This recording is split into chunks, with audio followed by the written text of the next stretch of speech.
This is Health Unfiltered, the podcast where we cut through the bullshit and get honest about fitness, nutrition, and mental wellness. Welcome, Drew. I'm so excited to have you on today. It's Halloween. I've got my Mr. Potato Head costume on. I don't know if you can see it. Um, before we get into the topic here, do you want to just tell us a little about yourself so we can get to know you a little bit better? Yeah, happy to, Josh, and I appreciate you having me on here. So hello everybody. My name is Drew Griesel. I happen to have a shared interest with Josh and with all of you listening. So I am a fitness and wellness coach. I run a company called Primal Wellness Coaching, and I focus on taking a uh, kind of lifestyle and holistic approach to fitness and wellness. A lot of folks come to realize they have a need for fitness and wellness in their life, specifically related to like body composition goals. So that's in the infancy of my work in this arena was people coming to me for work, either losing weight or building muscle. And I came to a realization that people really have to take a lifestyle approach to this. You can't just work out or improve your diet and hope to have lasting, sustainable results. So, when I work with my clients, we're looking at all manner of things. How much are they moving throughout the day? How are they sleeping? How are they hydrating? What nutrients are they getting? There's just so many different things that you can look at to create a whole body health and wellness. And then I work particularly with busy people. So a lot of working professionals, a lot of parents, people that feel like they don't have time for fitness and for wellness routines, but still desire to be able to achieve those goals of theirs. So those are the things that we work on. Because the truth is, and this shouldn't be a secret, but the secret truth is you don't need a lot of time to be able to get good, sustainable results. I love that. That's totally in line with my ethics and my beliefs. But before we get into that, I really want to know more about you, Drew. How did you get into fitness and health and all Yeah. that fun stuff? Yeah, so I'm a longtime martial artist. So I did Kempo karate when I was a kid. Once I was in my mid 20s, I got into Muay Thai, kickboxing, and traditional boxing and Brazilian Jiu-Jitsu. And then Nice. eventually I found my way into Krav Maga. For those that are unfamiliar with Krav Maga, it is a self-defense system that comes from Israel. It is not a martial art. There are no Krav Maga competitions. Kind of the idea behind Krav Maga is someone is trying to hurt or kill me or someone with me, and I need to be able to prevent that from happening. So it's not I need to win a fight. It's I need to protect myself or I need to protect someone else. Um, so it's things like defense against multiple attackers, defense against weapons, and no holds barred, right? Our favorite, our favorite, Mhm. our favorite counter strike in Krav Maga is a groin kick. So just go right for the soft tissue, throat strike, poke him in the eyeballs. So anyway, I'm a Krav Maga instructor and have been for quite some time now. And it was through that I had people, students of mine from the school where I teach, approaching me for coaching on fitness because they wanted to get in shape so that Mhm. they can, perform better in class. The more physically fit you are in any kind of martial arts or self-defense class, the more you can put into it because you're not just like completely smoked the whole time. Right. Um, and so I knew a bit about fitness, right? I'd taken CrossFit classes. I've worked out in plenty of gyms. I've done personal training where I've had a personal trainer. So I just kind of fumbled my way through, having a few clients on the front end who wanted coaching and fitness and getting in shape. Um, but that really encouraged me to pursue like formal education, particularly once the 2020 lockdowns hit and people's physical and mental health just completely tanked from being stuck inside and sedentary. So that's when I really pursued some formal credentials in fitness and in nutrition, and kind of I still teach self-defense, but I put a lot more of my attention on fitness and wellness now. So I've really shifted, and it started with fitness, and then fitness Hmm. kind of evolved into wellness. Because like I said, I quickly realized that just getting someone to work out or just getting them to mind their macronutrients, while it does create results and it can create great results, generally they're not sustainable because their lifestyle isn't supportive of having a body that can maintain these results, or having even the mentality of maintaining these results. Yeah, it's a real shame what the lockdowns did to people. It seems like they either went full send and were working out at home and doing all kinds of stuff, or they just sat around and ate and just it was hard. It was Yeah. it was really depressing not being able to see people, and it's a Yep. real shame. But I'm glad that people are like you and me are out here trying to help people get back in shape and get their stuff figured out. I'm Yeah. definitely all about the holistic approach. If you're depressed and unmotivated to take care of yourself, you're not going to go to the gym. You're not going to care about what you eat. And I think that's the biggest part of overall wellness is taking care of your mindset and your mental health. Yeah. And that's the biggest obstacle people face, is just being able to make that decision to take action. Once you start to take action, there's this great effect of, okay, you get that ball rolling and all of a sudden it picks up steam and it picks up steam. But getting the ball rolling in the first place is such a huge obstacle for people. And Yeah. I have a Facebook group that I lead, an online community, and the whole point of it is it's what is it called? Fitness, fit and focused wellness for busy professionals. So the whole point of it is just to get people into a forum where I can be like, hey, today, micro goal, you know, you're going to get up and take 2 5-minute walks over the course of the day, Hmm. right? Today, you are going to stop what you're doing right in the middle of the day and do 5 squats, or whatever. Just these like little micro things that people can do, that seem like nothing, but actually add up to positive physical and mental health benefits. That's a great way to go about it. We just had Morgan Ikovic on just 2 episodes ago, and the topic was micro habits. It's very similar Yeah, to what you're talking about, just very yeah, small changes you can make to your lifestyle that can have big impact over time, and you build upon that. yeah. I love it. I have a 10-week, excuse me, a 10-week wellness transformation program that I run my clients through, and it's it's micro habits, but then they build into something significant. So over the course of Hmm. 10 weeks, it starts out with a few things that are done kind of minimally, and then you build on those, and then you add a few more and you stack them in and you build on those. So by the end of the 10th week, it's, I don't want to say pretty intensive, but you've made some like significant lifestyle changes and built in some incredible habits. Whereas it doesn't feel like big of a deal because we start small with just a few things and then build that up. Yeah, it's definitely that um, you know, slow and small approach is really key. But what if, when people come to you, I'm sure they're ready to start something like that. What about people who aren't even there yet?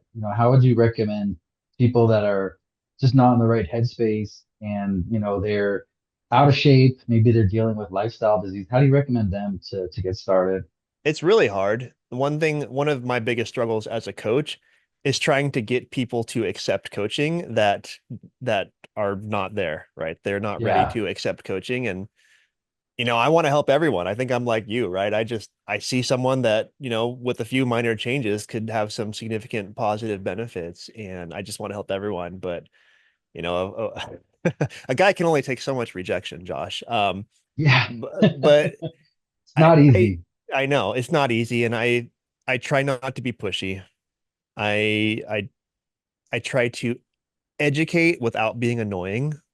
So, just drop like little bits of information like, hey, did you know that simply walking 8,000 steps per day can reduce your risk of all of these different diseases, and obviously improve your metabolic health, and even maybe help you lose some weight.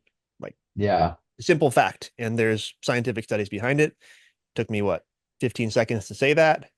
So, if it turns into a conversation or a dialogue, great. If they're not interested, okay. Yeah, I love it. You plant that seed and it can grow with time. I was checking out your Instagram and I really enjoyed it. There's a lot of those little tidbits on there that are really helpful for people. And I realized that I could talk and try to educate people as much as I want, but if they're not ready to listen, I'm just wasting my breath. And Yeah, that's kind of why I started writing books. I've written three books and I'm just about to publish my fourth, my cookbook. amazing. Nice. And if people want to read it, they can read it. And that's also why I'm doing the podcast. If people are interested and want to learn, they can tune in. And of course, if people reach out and they want help, they have questions, I'm willing to help them. But a lot of the time, I just realize, especially with friends and family, they don't want to hear it. Yeah. You're at holidays with people and trying to educate them about nutrition and tell them what you got going on, and they're more interested in chowing down or Yeah. whatever's going on. It's interesting. So my father, he before I ever heard of biohacking, he was a full-on biohacker. Like Uh, he was always into nutrition that, the mainstream would consider fringe nutrition, but that now I know is actually like really correct and interesting data on nutrition. He was into all these things like red light and magnet therapy and all of these things that at the time mhm. he would chat my ear off, and I just didn't care. I wasn't listening. I didn't care. I wasn't interested in trying any of the things. And so I get it, right? Like I was the guy that didn't want to listen for years. Right. And now, like now I know. Now I kind of just nothing to do with him really, but I fell into that world and here I am. And I'm like, wow, my dad was talking to me about this 15, 20 years ago. And right now, and now it's catching on. And Yeah. unfortunately, he passed away a couple of years ago, but happily I did start to get into this world before he passed away. So we got to share in that enthusiasm for a few years. Nice. Yeah, that's really great when you can share those passions with family. Yeah. My dad is pre-diabetic, and Okay. I started telling him like, hey, look, you gotta just start changing what you're eating. And he tried doing low carb for a while, and it just wasn't having success. And he ended up going on Ozempic, and it's still not really doing much for him. And I was going to ask because his I'm aware of people that have taken Ozempic just because they want to lose weight, but I never actually talked to anyone that either has or is closely connected to someone that has taken it specifically for diabetes. So you're saying yeah. it's not doing too much at this point? In the beginning, it was curbing his appetite and he was feeling better, but I guess it's wearing off, or it's just, Oh, maybe his body's really? getting used to it, or Huh. whatever it is. And, I try to tell him when he asks me, I'm like, hey, Dad, you can get the same effects from eating, a carnivore diet or just a low carb diet. And it's really hard for him to stay away from those carbs. Carbs are amazing. Yeah. They're delicious and Yeah. they make you gorge on them. It's that, survival instinct that we have, and Yeah. it's hard to get over. I did carnivore. I tried out the carnivore diet this past January for World Carnivore Month, Oh, and did you do it for the whole month? I did, Wow. yeah, So and nothing but animal products? I did cheat a little bit. At night Okay. I'd have some blueberries, and Oh, you're a wild man. I know I'm crazy. But it really, really helped me cut down those cravings for the starchy carbs and for sugar, and it was really Okay. incredible what it did for me. I started adding different food groups back into my diet after January, and I just realized like how shitty I felt after eating bread and potatoes and rice. It's amazing And how when you cut things out and keep them out for enough time and then add them back and you're mhm. like, wow, is this how I felt all the time before and I just didn't know? Yeah, you're just going day to day, just kind of feeling crappy all the time. You don't really realize it, how it Yeah. affects you. It's pretty incredible. I encourage everyone to try, any elimination diet. There's way more than just the carnivore diet. I think that's the simplest one. Just eat animal products. It's pretty straightforward. Yeah. But everyone's different and it might not be the best for them. But definitely cutting out different food groups and seeing what effects they have on your body is really important. And one of the easiest ones is just cut out gluten, which I say is easy, but it's really hard because, Yeah. gluten's in a lot of things and gluten is delicious. Hmm. But for people that cut out gluten and then bring it back, almost all of them are like, "Ooh, this is kind of messing me up. I don't feel good." Yeah, and it might not even be the gluten. I'm sure all the herbicides like Yeah. Roundup, glyphosate, Yeah. that can affect your microbiome, and just the way the wheat's processed, it's highly processed. Yep. It's bad stuff. America. Yeah, I want welcome. to, so at some point I'm going to get back to Europe and go eat some gluten over there and I'm going to love it. Yeah. Have you been to Europe before? Yeah, I have. What part? A few parts. I've been to Italy, Greece, France, Belgium, Sweden, UK, Ireland. Nice. Yeah. Yeah, I've heard of people going to Italy and eating the pasta and the bread and not having the same effect as the stuff here. Yeah, and when I was there, that was before I knew about any of this, so Yeah. I don't I can't say I observed any difference, but I wasn't paying attention. So Yeah. now that I'm paying attention, I want to go back and see, like, because gluten Right. definitely makes me feel uncomfortable here. So I'd be very curious to Hmm. go over there and see how that is. Definitely. I'd love to do that one day myself. Yeah. So I wanted to get into self-care a little bit. Self-care is very popular, very important for the wellness community. Yeah. But how can doing self-care for yourself be beneficial for others in your life? Yeah, that's a big one. And that's part of kind of my pitch that I feel like I almost have to sell people on, right? Is there's this sort of stigma for people, particularly amongst parents, but really anyone, where if you're taking time away from other things that demand your attention, whether it's your career or your kids or your partner or whatever, that it's selfish. But I mean, the fact of the matter is, if you are not properly taking care of yourself, then you are not showing up your best for everything and everyone else. And that really became clear to me as a parent. I have two young kids. I got a 2-year old and a 5-year old, and I'm keenly aware that anytime I allow my self-care routine to kind of slip, um, I do not show up as well for my kids and for my wife. Hmm. My energy is lower. When my energy is lower, I'm not as fun, I'm not as happy, I'm just Hmm. tired. And but once I get back, and it's not hard, I mean, it's not easy because I wake up pretty early to make sure I have time for myself. And it's like, oh, I really Yeah. would love to not wake up at 4:30 or 5 in the morning. I'd love Right. to sleep more, but when I don't get that time in the morning, that me time, and do all of the things that I know are good for my physical and mental health, the rest of the day is predictably just not as good as it could be. And these little kids, especially, they're relying on me to be a fun and happy and patient parent to them. Right. Um, and I'm working, right? The people that I work with, my colleagues, my clients, my staff, everyone is counting on me to show up well, to be able to think clearly and to be able to bring energy and motivation. And if I'm not taking care of myself, I can't bring it to the level that I could otherwise. And so observing that with myself is kind of what first got me on the path of being like, well, this is huge, right? And I look at, especially friends of mine that are busy career people or that are parents, and they are not taking care of themselves. And it is clear that they are missing a significant opportunity to be able to be their best self, to show up as their best self every Mhm. day. Yeah. Yeah, that's critical. I mean, it's a big responsibility, and taking care of yourself should be the top priority. If you know me, you've probably heard me say before that it's just like on the airplane when they're doing the pre-flight speech and they talk about if there's a loss in cabin pressure and the oxygen masks fall down, put yours on first so you don't pass out, so you can help someone else put theirs on. Yep.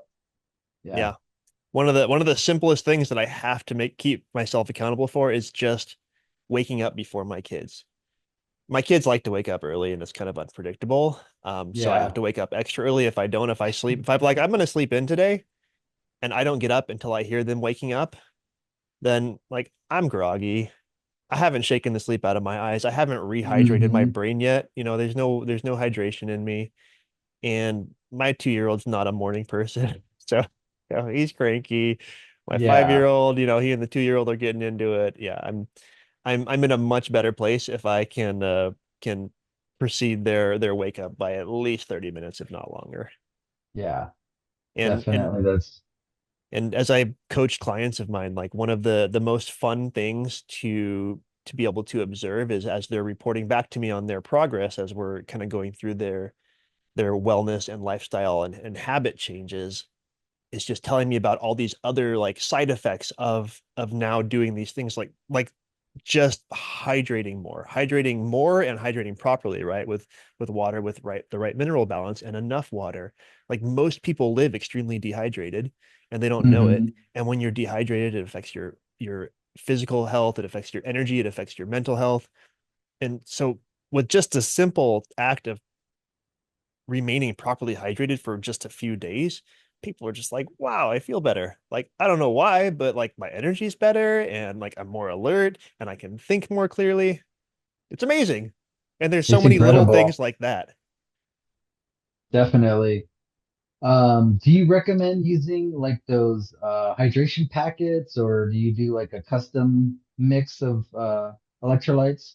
Yeah, I got all kinds of things I use, Josh. Yeah. I got 4 different types of electrolytes that or minerals that I put in my water in any given day. So I like Element. It's big right hmm now. It's got a lot of sodium. It's got a bit of some other electrolytes, some minerals in it, and the flavors are good. And right now it's kind of getting cooler, and I'm into the chocolate. So I put a Sweet. packet of the chocolate flavored one into like a 20-ounce cup of hot water, and it's Hmm. wonderful. And actually, I do that even before my coffee. Um, Nice.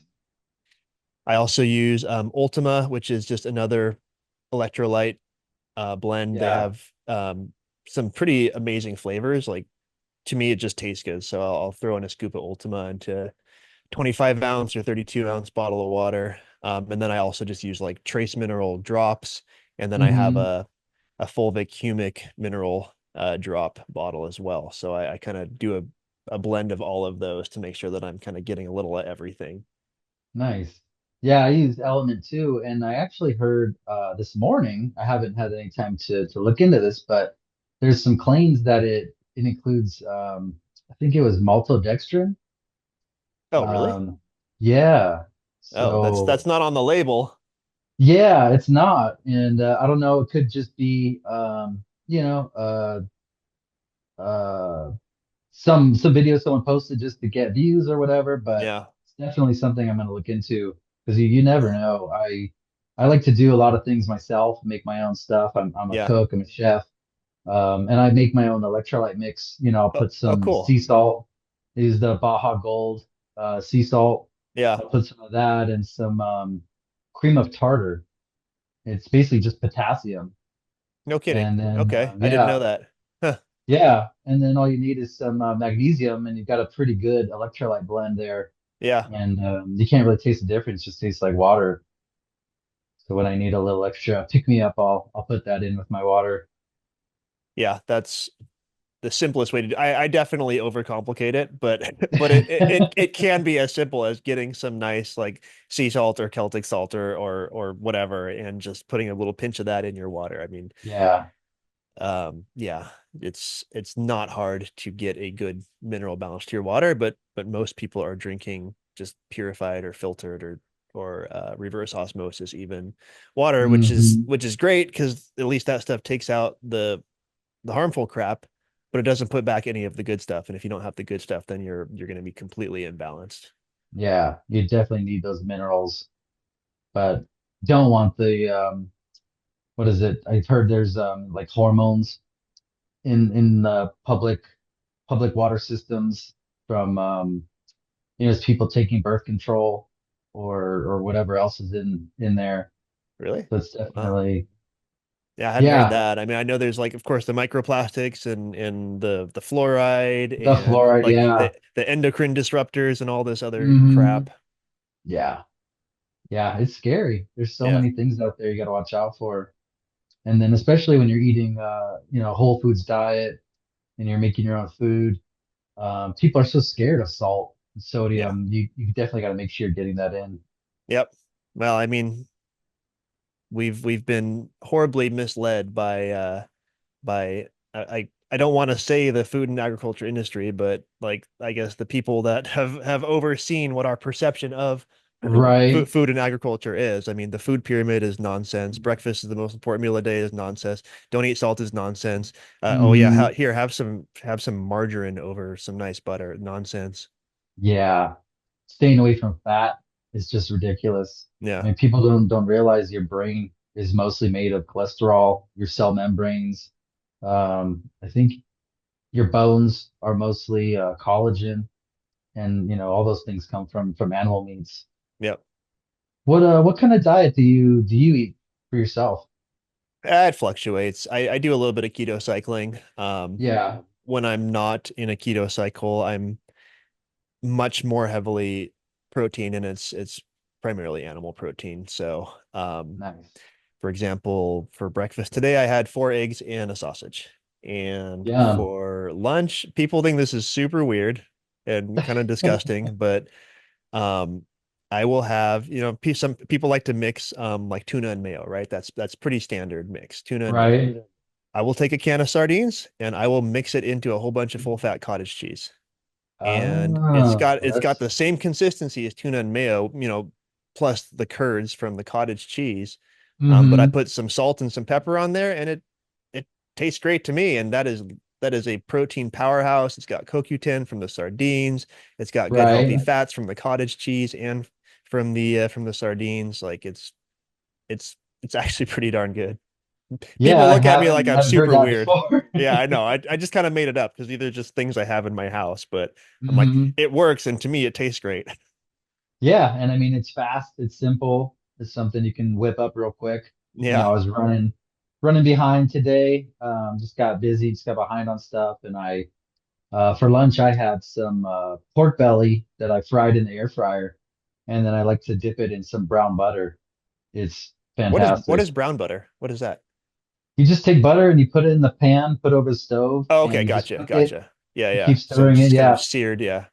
you caramelize those milk solids, and it's incredible. Oh, with pork belly, that sounds incredible. Oh yeah, it is. It's really good. Yeah, So going back to fitness, a lot of people claim they don't have time to yeah. exercise. What do you recommend for people that have that concern? I have good news. You don't need time to exercise. You can do it in your sleep or what? You can do it in your sleep. No, but you don't need time for people look at fitness as okay, I need an hour plus to either get to a gym or to prepare to exercise. I need an Mhm. hour to get through a workout, then I need to cool down, then I need to get back to whatever. So I'm looking at an hour and a half, hour 45 for a workout. Right. Good news, you can get a killer workout in 20 minutes, and you can do it at home because you can get an amazing workout with just your human body and gravity. And that's something that I've been kind of really pushing hard on lately, particularly within my social media and within my Facebook group is you don't need weights, you don't need to go to the gym, you don't need to go to a nice class. If you can, that's great because it's more fun to have more options, but you don't Of need it. course.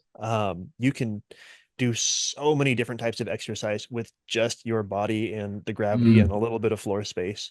Mm-hmm. Um, and first of all, any exercise is better than no exercise. So even if you're only exercising for 5 minutes, that's a heck of a lot better than exercising for 0 minutes. Any movement is better than no movement. So even if you're going for a 5 minute walk, that's Yep. better than being like, I don't have time for a 5 minute exercise, so I'm just not going to do anything.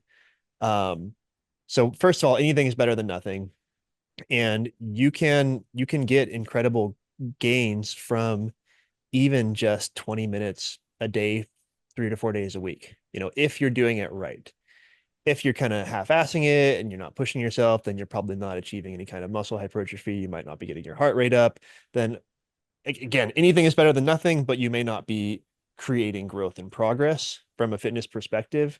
But you Mm-hmm. do not need an hour 5, 6, 7 days a week, an hour Yeah. plus. Like it's just unnecessary. I consider myself to be a pretty fit person, and I do very little from from a workout perspective, honestly. I just hosted a 30-day home workout program using only body weight for my Facebook group, and all the workouts were like 25 to 30 minutes in length.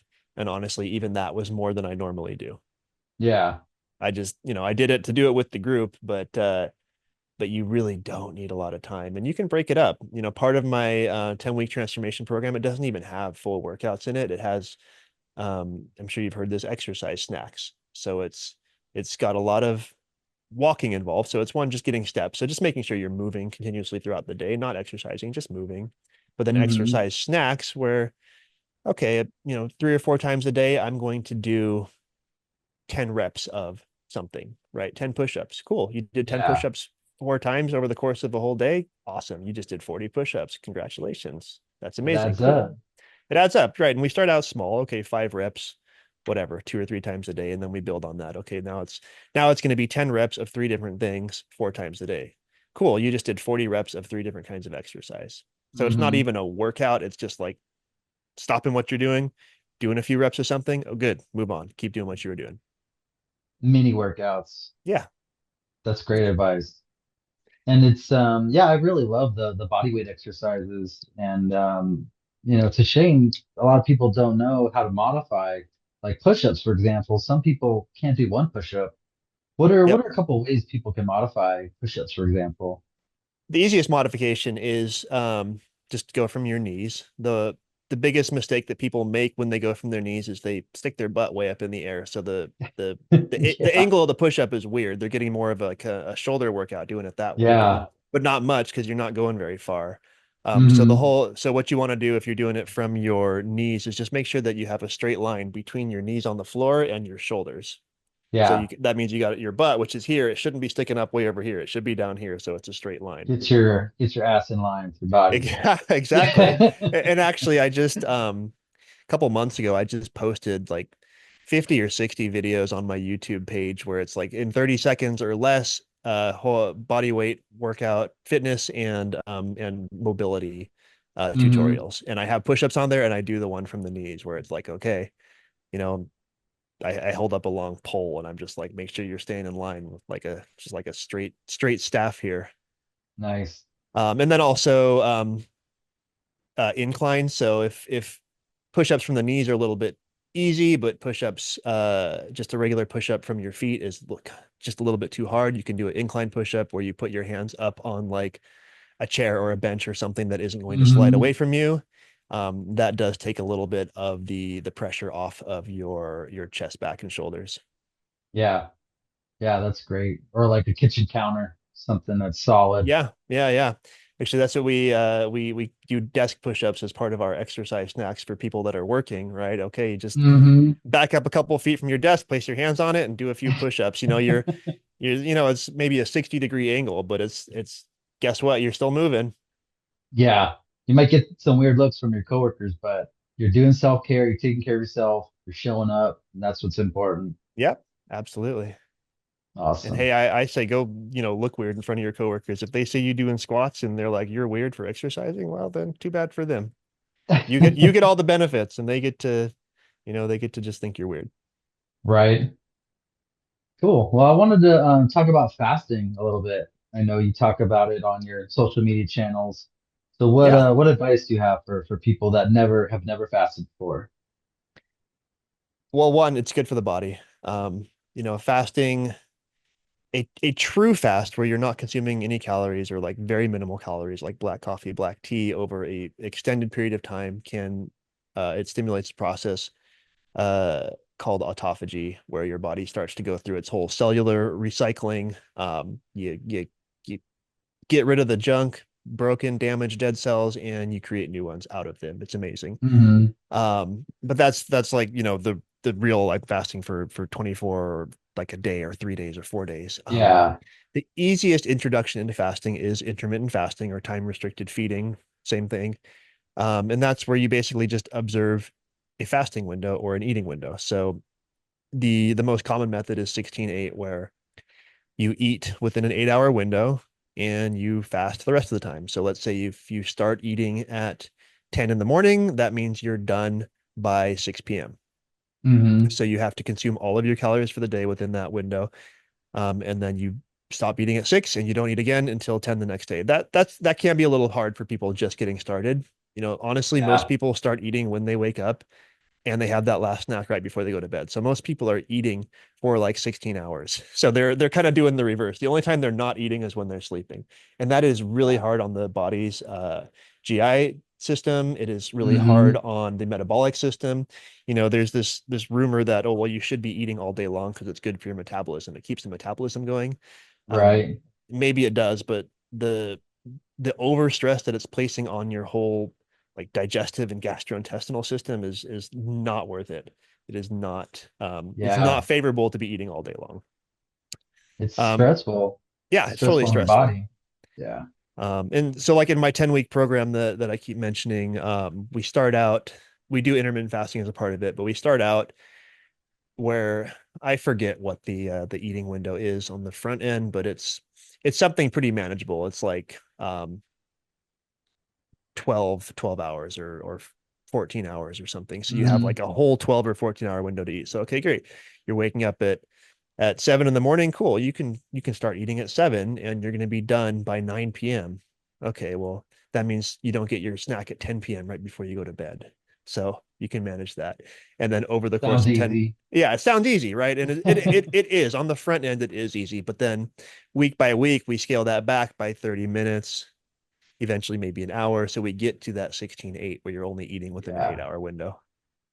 And Yeah. that's how I That's recommend great. anyone do it, is just start out with something manageable and sustainable, right? Because if you've never done this and you eat all day long from morning to night and you try to go straight for eating in an 8 hour window, you might do it for a day or two, but chances are it is not going to last. Oh yeah. That hunger sets in and you're mad at the world. Yeah. Hangry. So hangry. Definitely. Yeah. I lost a lot of weight and I did a lot of intermittent fasting and that really helped me out. But once I started eating more protein, especially when I did carnivore, I realized that I wasn't getting enough calories Yeah. by intermittent fasting. So I had to start eating breakfast again so I could get enough calories throughout the day because, protein's so satiating. Yeah. It's really interesting. But yeah, fasting's incredible. I mean, just clearing out the fatty liver and healing your gut. I wrote a book on irritable bowel syndrome and I mentioned fasting in there just for healing your gut, giving it time to heal. If it's always working, trying to digest food, it doesn't have time to repair itself. Yep. And that leaky gut can cause so much distress in the body. It could lead to Yeah. autoimmune disease and so much more. Yep. A lot of people live very uncomfortably and think that it's just kind of normal condition of aging when it really doesn't have to be. Yeah. And I've even heard, it's extreme, but once you get past 3 days of fasting, your body starts producing stem cells which can go, throughout your body and start healing things that are injured, injuries like a knee or whatever you got going on. Have you ever It's really powerful. have you ever made it? No, I've done Me 24 neither. hours. Yeah, but it's hard. I I've mean, done I've done 3 days, but I've never made it past 3 days. yeah. I lie. I made it 1 hour past 36, past 3 days, past 70. I made it 73 hours. Nice. Yeah, that's Yeah. quite a feat. That was only because there was a lot of traffic getting to my mom's house where I was going to break my fast. Yeah, that'll happen. Yeah. But yeah, definitely drinking water can help. If you're fasting and you're feeling really hungry, you can drink some water, help fill up your stomach and kind of Yeah. trick And yourself. when I don't do long fasts very frequently, but I sometimes I'll do a 48-hour fast every couple of months. And when I do that, Yeah. the diehard fasting people would say it's not true fasting because I do consume essential amino acids and I do Mm, consume um, exogenous ketones. So I have yeah. ketone IQ. I drink that. It's disgusting. Hmm. So are essential amino acids. They're all disgusting. But they replenish certain things that I'm depleting that will help me to maintain my energy levels, my mental acuity, and not be completely hangry all day long. Yeah. Yeah, that's a good tip. I try to fast, do a 16-hour fast at least once a week, Good. and I want to start doing a 24-hour fast once a year. And Yeah, 24 hours, if you do it right, it's really not that bad. Like if you have like a really like good satiating dinner and you start your fast when dinner's over, then you really just got to get through like breakfast and lunch the next day and just have a late dinner. That's all it is. yeah, when you think about it like that, it's really not a big deal. Yeah. I mean, it's your body's still like, dude, eat something. For if you're used to eating breakfast and dinner and you skip them, then your body's like, hey, what's going on? So Yeah. you still get hangry and you still get hungry and all that, but it doesn't go on for too long because all you got to do is make Hmm. it till dinner and you're good. Yeah. So we're talking about holistic health and wellness. What other positive benefits can people expect from exercise besides weight loss? Well, uh, your pre-diabetic father, of course, you can do all kinds of disease management. So a lot of diseases really rely on inflammation to um, to to gain prominence in your Hmm. body, um, as well as fat stores. So one, I mean, exercising is just good for your body and your musculature and all that, but also if you're doing it right, you're reducing fat stores, then certain types of chronic disease that feed off of fat stores like cancer, you would reduce your risk of those. Also, they say that muscle is the organ of longevity. So people with a higher muscle volume tend to not suffer from one, injury, and two, many of the chronic diseases as they age. So, being able to exercise and maintain a certain degree of muscle mass just has this sort of general effect of keeping these things at bay that for people that are sedentary and don't have muscle mass, they're at much higher Hmm. risk of. Also, um, just exercising or just moving your body has a lot of mental health benefits. So people that just move, even if it's just going for a walk, but Hmm. exercise even better if you get the heart rate up, has a lot of mental health benefits. And this is not like just, oh, it feels good, but I can't really quantify it. No, there are actual studies on the benefits of exercise and mental health. And it's mostly around the endocrine system, around the hormonal impacts of moving your body, maybe Hmm. even getting outside into the sun and what that does for your whole hormonal system and how that can then impact the hormones that do influence your mental health. And that's one of my favorite things about um, having gotten into this, right? Because I got into it purely for physical health, right? People came to me because they're like, hey, I want to lose weight. I want to get in shape. I have a Krav Maga test coming up and I want to, get ready for that by getting in better shape because these tests are hard. Cool. Let me Yeah. help you with that. But then, getting into it, like, wow, these people are happier, they're sharper. Why? What is going on? Like, what is the science behind this? And just digging into that, I mean, it's a rabbit hole, but it's so fun. It's so cool. It definitely is. I know on days that I skip my workout, have a hard time dealing with stress and just dealing with stuff that comes up throughout the day. And those days that I do, I feel great. You feel empowered. You did it. You can check it off your list. You can go on throughout your day, and surprisingly have more energy to do more stuff. Yep. Yeah, that's Yeah. that's the myth, right? Oh, if I work out early, I'm going to burn through all my energy for the day. Actually, you're going to give yourself more energy for the day by working out early. Hmm. And, Yeah. there are physiological processes that make this happen. It's not like you have Hmm. a limited supply of energy and once you use it, then there's no more. No, actually, if you use that energy to do certain things, then you create more energy. You get that mitochondrial stimulation, you create ATP, um, you have a lot more energy throughout the day. Definitely. Yeah, and I wanted to go back and touch on the not needing that much time for exercise. I went to the Symposium for Metabolic Health here in August. It was down in San Diego, Oh, cool. and yeah, it was really fun. I learned a lot, and I picked up Dr. Ben's book, 15 Minutes to Fitness, Okay. and he's an older gentleman. He's up there in his years, but he's been doing this for a long time. He's super educated, and his methodology is that you only need two 15-minute workouts, a week. A week. Okay. And yeah, and so I've been going through that, and I've been learning a lot, and I've been doing it for the past month or so, and I've been using. He's got examples for at the gym, or for to use extra resistance bands. Yeah, So I've resistance been bands are doing the amazing. resistance bands.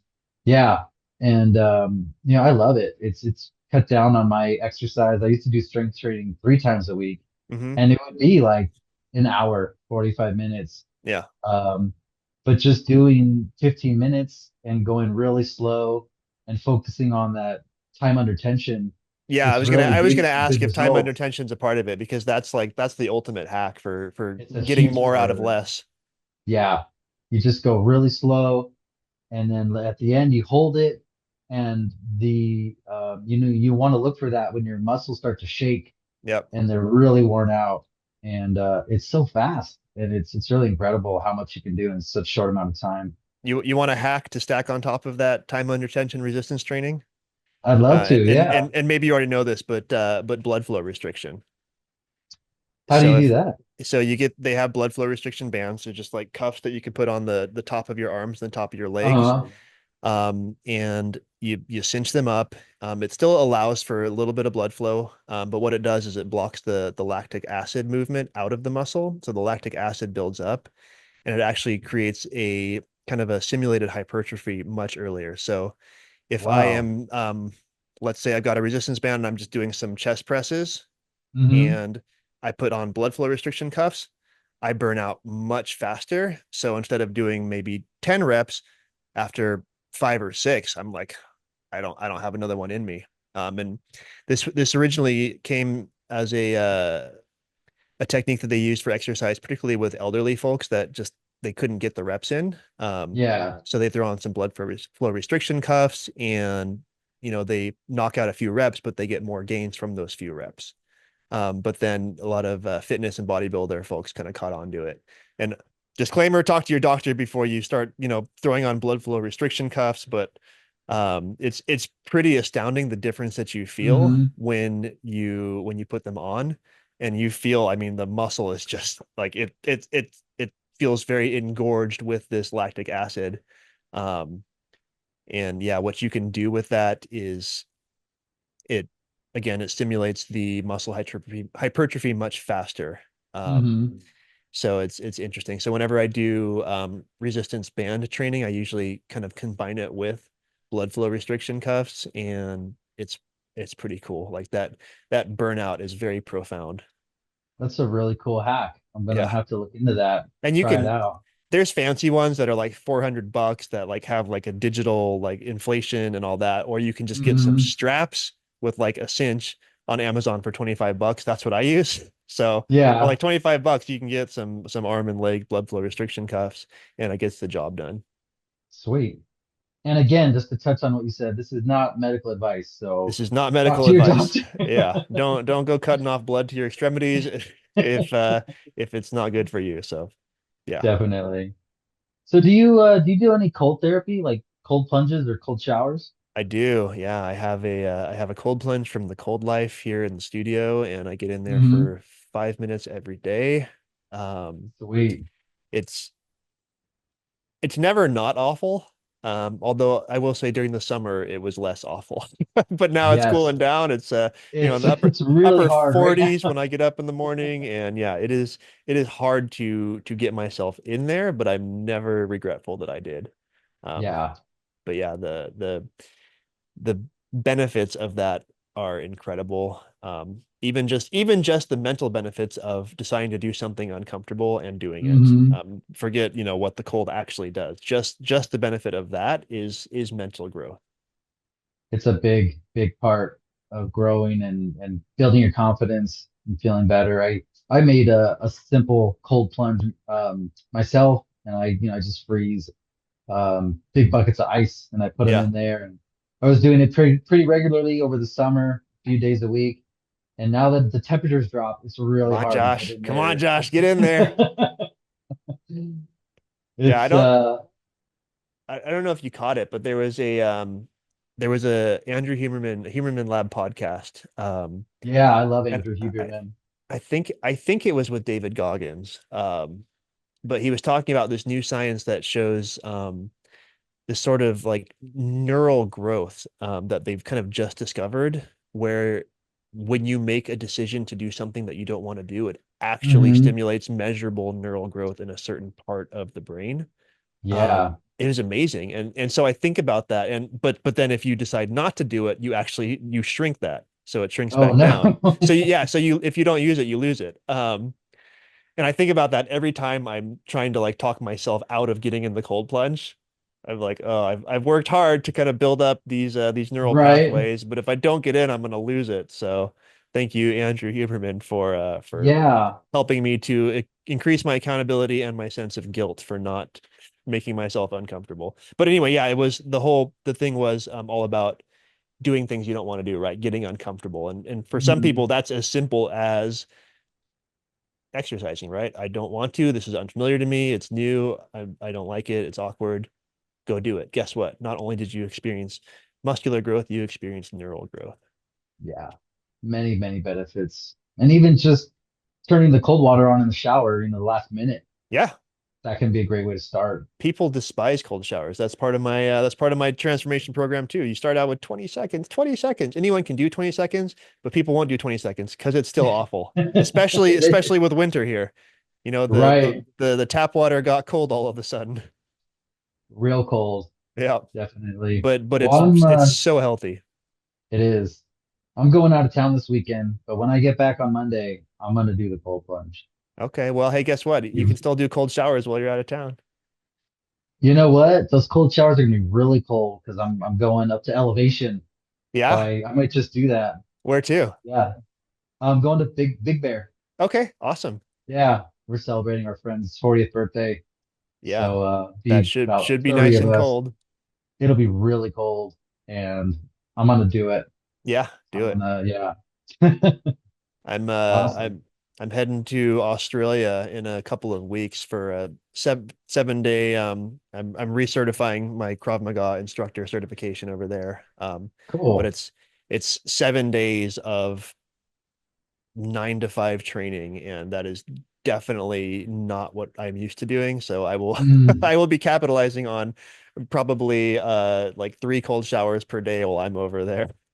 yeah, that'll definitely help with the recovery Yeah. for sure. Awesome. And so you have a podcast yourself. What's the name of your podcast? I do, yeah. It's called the Superhuman Blueprint Podcast. And similar to you, I love talking fitness, health, wellness. And then also because of my mixed passions, I also talk self-defense and Hmm. martial arts, things like that as well. So it's kind of a mixed bag, but doing I'm on a bunch of solo episodes right now, just talking about different wellness protocols. But I've had a number of guests, doctors, psychologists, nutritionists. I had a naturopathic doctor that was fun. Um, Hmm. a woman that specializes in minerals, dietitian, all kinds of folks. It's a lot of fun being able to talk to people that are subject matter experts and much smarter than me in things that I'm very interested in talking about. Definitely. Yeah, I've really enjoyed our conversation today and Me just too. Thank having you. on, yeah, different, unique people with unique perspectives is always fun to Yeah. learn about. I had Shalani on yesterday, and we talked a lot about yoga and Reiki, and I had no Okay. idea how much there was to yoga besides just going to a yoga class and doing the Yeah. poses and the breathing. There's 8 different branches of yoga, and Hmm. it goes really deep. It's really incredible. Yeah, the one time that yoga's come up on my podcast thus far was actually while I was interviewing a psychologist, Dr. Eileen Fullchange, and she actually uses yoga as a therapy for her patients. So they actually Oh, so nice. yoga is used as a way to kind of connect with your body and kind of do a bit of a mental reset. Like there's a lot of mental health benefits to yoga, and as a psychologist, she actually uses yoga. It's pretty cool. That's amazing. Yeah. I love that. So, talking about podcasts, are there any podcasts that you enjoy listening to Oh, besides Andrew I Huberman? yeah, I like all those guys that are way smarter than me. Huberman, The Drive, Peter Attia, Ben Greenfield. Hmm. Um, and I'm into self-defense Krav Maga, so I like the Ron Engelman Nice. podcast. He's a Krav Maga guy. Um, what else? Oh, Sean Anything? Stevenson. What is his called? The Model Health Show. Uh, Um, yeah, nice. there's a few of them out there, but I love all that stuff because all these people are much smarter than I am, and I learned so much. Yeah, same here. Are there any podcasts outside of like health and wellness that you enjoy? Um, other than the Krav Maga one, I really kind of stick within that. Yeah, You know, okay, fun fact about Drew, I am a science fiction fantasy nerd. So when I'm not listening to health and wellness podcasts, I'm listening to science fiction fantasy audiobooks. So nice. yeah, so that's kind of where I spend my audio time outside of fitness, health, wellness, and self-defense themed podcasts. Very cool. Yeah, I also enjoy science fiction um, books. Right now, I'm listening to Infinity. Have you heard that one No, I'm before? not familiar with that one. It's a really good one. It's Okay. uh, it's a mind fuck. There's a big plot twist, and it's actually the second time I'm listening to it. Okay. It's really good. I'd recommend that one if you like that kind of thing. Yeah, I'm on the Wheel of Time series right now. There's like 15 books or something in it, and I'm Oh on wow. maybe I think I'm on like 11. So Mhm. like I'm pretty committed at this point. Like yeah, Sounds like it. some parts of it are kind of tedious, and the writing style, like some of it gets a little old, but I'm way too deep into it to not finish. Nice. It's the Wheel of Time. Yeah, the Wheel of Time. That's Oh, science fiction fantasy. Yeah, there's a TV series that they've been releasing on Amazon Prime for that series, but oh, cool. it's not that great. Like the book series is better. Yeah, the books are always better than the Yeah. movies or the TV series. I'll have to Yeah. check that one out though. Yeah. So before we wrap up, I wanted to ask you what's the hardest thing you've ever done? Oh, that's a you're just gonna spring that one on me, huh? What's the Take hardest thing I've ever done? Gosh. a minute. No, no pressure. Well, I guess I don't know if I can't say it's the hardest thing I've ever done, but one of the biggest decisions I ever made was quitting a 10-year career in corporate finance to travel the world. Um, Oh, wow. so that was a big decision. Yeah, on my 10-year anniversary at the company I was working for, I left and I spent I don't know, 6 months or so in Asia. I spent a year in Australia and then another 6 months in New Zealand, North America, Europe, kind of here and there. So that Nice. was making that decision was very hard because It sounds hard. I was very well settled. I was actually getting very close to buying a house, um, Hmm. which is kind of where I had that crossroads of do I keep my cushy corporate job and buy a house and just kind of settle into like this is my life, or do I seize this opportunity that just popped up? Because I Go see the discovered I world. could, yeah, to see the world. I'd always wanted to live overseas, and I just discovered that I could get a visa to live and work in Australia for a year. Um, and so I was like, do I do this? Do I not do this? And the thing with that visa is it's called a working holiday, and it's for people that are 30 and under. And at the Hmm. time that I discovered it, I was 29. So there was a sense of urgency. Just in time. Yeah, just in time. So I was just like, F it, I'm gonna do it. So Nice. sold everything I owned, and I used the money that I used my down payment for a house on traveling. That's incredible. I mean, life is really all about experiences. So many Yeah, people focus on material goods, but it's really those experiences that you have that you're gonna, appreciate when you're older. So yeah, I love that. and I mean everything leads you to where you are, right? It was when I was living in Australia that I first started Krav Maga, and starting getting into Hmm. Krav Maga is what got me into health and fitness.